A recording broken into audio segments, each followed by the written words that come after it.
Лада Веста совершенно не похожа ни на одну из предыдущих моделей АвтоВАЗа. Мощный двигатель, современный дизайн и улучшенный интерьер ставят его вне конкуренции среди автомобилей отечественного производства.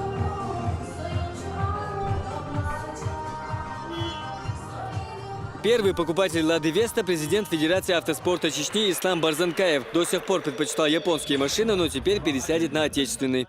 Мы уже определили, сколько бы эта машина и стоила, мы ее будем покупать. Автомобиль навороченный, множество кнопок мы видели уже на руле, кнопочки. Ну, это какие-то современные тенденции. Машина больше пока привлекает дизайном. Еще на старте продаж Весту приобрели по всей России 84 человека, а через час число покупателей перевалило за 100. Помимо России продажи стартовали в Минске и Астане. Стоимость новой модели Лады – 514 тысяч рублей.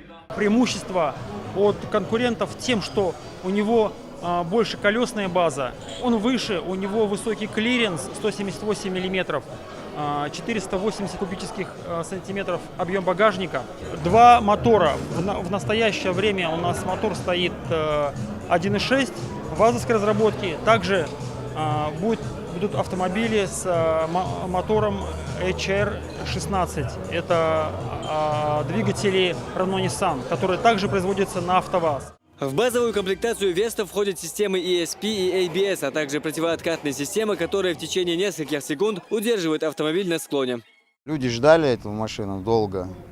И, наконец, ожидания оправдались. Машина очень хорошая.